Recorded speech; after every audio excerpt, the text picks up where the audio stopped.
मित्रांनो, हा व्हिडिओ मी बघितला, मी हॅक झालो म्हणजे कसं वाटतं मला की यार खरंच आरक्षणाच्या उपवर्गीकरणाच्या सपोर्टमध्ये जो तुम्ही लढा चालू केला आहे आहेरे बंधुराज, तुम्ही तो किती सक्षम आहे, किती मजबूत आहे. म्हणजे एक वैचारिक लढा, तुमच्या एक विचारानं जर तुम्हाला कोणी विरोध करत असेल तर त्याचं चरित्र तुम्ही हलकी वाजून जगाला सांगणार. म्हणजे स्वतःच्या एगो सॅटिस्फाईडसाठी करायला लागलात का याच्या ती हलकी वाजून रुक्मिणीचं जे काय असेल ते चरित्र जगाला सांगून त्याच्यामुळे जर उपवर्गीकरणावर जर परिणाम पडत असेल तर ते नक्कीच फायद्याचं आहे. याच्यामुळे लगेच उद्या अबकड होत असेल ना तर हे तुम्ही हलकी याच्यापेक्षा चांगली वाजवा आणि रुक्मिणीचं सगळं चरित्र जगाला सांगा. कमाल आहे ना, एका मागाची मुलगी जी आज बाबासाहेबांच्या विचारधारेवर चलती, बाबासाहेबांबद्दल समाजामध्ये तळागाळात जाऊन जी सांगण्याचा प्रयत्न करते, तिचं चरित्र हनन केल्यामुळं जर उपवर्गीकरण लगेच मिळत असेल तर याच्यापेक्षा जास्त हलकी वाजवा आणि चांगल्या वाजवा. माझा सपोर्ट आहे तुम्हाला. राजे हो, वैचारिक लढा जर वैचारानं दिला चांगला तर त्याला तुम्हाला सामर्थ्यवान म्हणतील. तुम्हाला म्हणतील की खरंच हा माणूस समाजासाठी आहे आणि वैचारिक आहे.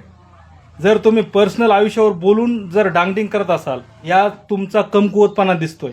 तुमच्या दोघांचे पण लढे आपापल्या ठिकाणी योग्य आहेत. मी रुक्मिणीला सपोर्ट करतोय अशातला नाही, पण मी रुक्मिणीचा भाऊ आहे आणि तिच्या चरित्र्यावर जर कोणी बोललं तर मला तिथं उभं राहायची आज गरज आहे. मी माझी 1 लाखाची आयडी आहे इंस्टाग्रामवर. मी आतापर्यंत या विषयावर कधी बोललेलो नाही, मला बोलायचं सुद्धा नाही, मला तेवढं ज्ञान नाही. मी 1000 वेळेस सांगतोय. पण तिच्या चरित्र्यावर जर तुम्ही कुणी बोललात तर तुम्हाला मला सामोरं जावं लागेल. आरक्षणाचा लढा ते तिथल्या तिथं राहिला, ते बाकी सगळं तिथल्या तिथं राहिलं, पण तिच्या वैयक्तिक आयुष्यावर तुम्ही कुणीच बोलू नका. ती तुमच्या घरातल्या तुमच्या बायकापोराबद्दल कोणाला बद्दल बोलली का? तुझ्या बायकोबद्दल बोलली का बहिणीबद्दल बोलली रुक्मिणी? मग ती मावशीला सासू म्हणेल नाही तर मायला सासू म्हणेल. तुम्ही तिच्या चरित्र्यावर जर कोणी बोललात तर तुम्हाला मला सामोरे जावं लागेल, हे ध्यानात घ्या. रुक्मिणी लढ्याचा लढा तुम्हाला स्टेजवरून ती प्रश्न विचारते, तिला तुम्ही स्टेजवर जाऊन उत्तर द्या. वैयक्तिक पर्सनल लढा करून घेऊ नका. ते आरक्षण व्हावं ना व्हावं की झालेलं चांगलं की नाही झालं हे मला माहिती नाही आणि त्याबद्दल मला बोलायचं सुद्धा नाही. तुमचं खरं आहे का तिचं खरं आहे ते मला माहीत नाही, पण तिच्या जर पर्सनल आयुष्यावर बोललात तर तुम्हाला मला उत्तर द्यावं लागेल.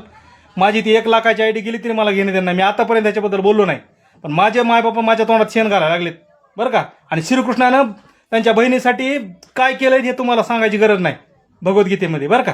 मग एवढं ध्यानात घ्या. चरित्र्याबद्दल बोलू नका. तुमच्या गांडीत दम आहे ना तर तिला तुम्ही स्टेजवर उत्तरं द्या.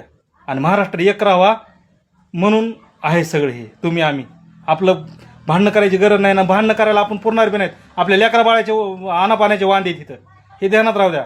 समज बांधवांनो, सगळेच आले मग त्यात.